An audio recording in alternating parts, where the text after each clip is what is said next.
শক্তিশালী প্রাণীকে আমার অধীন করে দিয়েছেন আল্লাহ তাআলা। বাঘ, ভালুক, সিংহ, বিচ্ছু সব কিছুকে মানুষ নিয়ন্ত্রণ করতে পারে। এই হিকমত, এই জ্ঞান আল্লাহ তাআলা মানুষকে দান করেছেন। আর মানুষের কাছে আল্লাহ একটাই চেয়েছেন, তোরা মানুষ হ। স্বাধীনতার পরে একটা ছবি, তখন ছবিটবি দেখতাম, আমি ইসলামের কোনো সংগঠন করতাম না। একটা ছবির নাম ছিল আবার তোরা মানুষ। কোন প্রেক্ষাপটে সেটা হয়েছিল তখনকার যারা তারা জানেন, আমি আর ওই দিকে যাচ্ছি না। আমরা অমানুষ হয়ে পড়েছিলাম, এই জন্য এই ছবি বানাতে হয়েছে নির্মাতাকে যে আবার তোরা মানুষ। আমাদেরকে মানুষ হতে, আমরা যদি মানুষ হয়ে যাই তাহলে সমাজটা মানবিক হবে।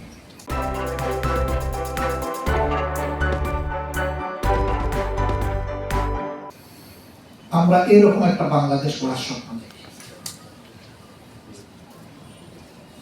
আমরা একটা বাংলাদেশ এমন দেখতে চাই যে একজন নেতা নির্বাচিত হওয়ার আগে তার যে সম্পদ ছিল, নির্বাচিত হওয়ার পরে তার সম্পদ কমবে, বাড়বে না।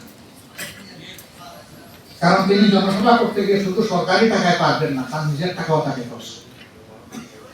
এবং সরকারি দায়িত্বে নিয়োগ পাওয়ার পর থেকে তিনি আর নিজের দিকে খেয়াল দিতে পারবেন না, তখন জনগণের বোঝা তাকে বহন করতে হবে। এখন আমরা কি দেখি? এখন আমরা দেখি যে এমপি, প্রথমবার এমপি হওয়ার আগে কারো সম্পদ ধরেন 1 কোটি ছিল, 5 বছর পরে দ্বিতীয়বার তিনি তার স্টেটমেন্ট জমা দিচ্ছেন সম্পদের, সেখানে তিনি বলতেছেন এখন তিনি 26 কোটি টাকার মালিক। তৃতীয়বার যখন তিনি হচ্ছেন তখন তিনি 250 কোটি টাকার মালিক। এই নির্বাচিত হইলেই ব্যবসায় লাভ করা যায়, আর বাকি মানুষের কোনো লাভ হয় না। মারাত্মক লাভজনক ব্যবসায়ী তার রাজনীতি। সর্বকালীন সমাজে কিছু আগাছা, পরগাছা, কিছু আবর্জনা থাকে, এখনো আছে। আগস্টের 5 তারিখের আগে দেশে চাঁদাবাজি হয়েছে, দখলদারি হয়েছে, মানুষের উপর জুলুম হয়েছে, মিথ্যা মামলা হয়েছে, মিথ্যা মামলায় ফাঁসিয়ে বাণিজ্য করা হয়েছে, এখনো সেটা আছে। শুধু ফ্ল্যাগ বদল হয়েছে, ফ্ল্যাগ এক হাত থেকে আরেক হাত। কিন্তু আমরা এই 5 তারিখে পরিবর্তন করে আপনারা আশা করি আমাদের সাথে একমত করেন। গত সরকারের মধ্যে আমরা ছিলাম সবচেয়ে বেশি মিথ্যাবাদী। আমাদের 11 জন টপ লিডারকে খুন করা হয়েছে, জুডিশিয়াল কিলিং। অসংখ্য সাথী আমাদের নিহত হয়েছে, পঙ্গু হয়েছে। লক্ষ লক্ষ মামলা আমাদের বিরুদ্ধে, হাজার হাজার মামলা হয়েছে, লক্ষ লক্ষ লোক আমরা জেলে গিয়েছি।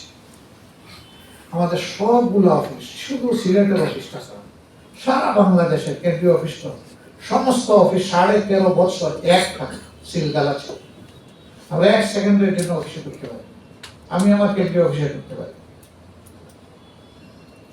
আমাদের দলকে নির্বাচন কমিশন থেকে অনিবন্ধিত করা হয়েছে, নিবন্ধন কেড়ে নেওয়া হয়েছে। শেষ মুহূর্তে এসে সরকার আমাদেরকে নিষিদ্ধ ঘোষণা করেছে। এত বড় চাপ অন্য কোনো দলের উপর দিয়ে চায় না। মানুষ আরো বেশি মারা দিতে পারে, আমি অস্বীকার করব, সেই হিসাব হয়তো সবার কাছে আছে। কিন্তু সব মিলে এত ফিল্ডে এত চাপ আর কোনো দলে না। 5 তারিখ আমরা সারা দেশে আমাদের কর্মীদেরকে বলেছিলাম এখন দ্রুত কয়েকটা কাজ করে ফেলতে হবে। নাম্বার 1, সমস্ত মানুষ যাতে নিরাপদ থাকে, রাস্তায় রাস্তায় নেমে যাও, ঘরে ঘরে যাও, বিভিন্ন সম্প্রদায়ের লোকদের সাথে বসো, তাদেরকে সাহস দিব, বলো যে আমরা আছি, পাশে আছি, কোনো দুষ্কৃতিকারীকে আমরা প্রশ্রয় দেব না, কালো হাত বাড়াতে দেব না। আমরা আমাদের ভলান্টিয়ারদেরকে বলেছি সব ধর্মের প্রতিষ্ঠানগুলা মসজিদ সহ পাহারা দাও, কোন জায়গায় কি হয় বলা যায়।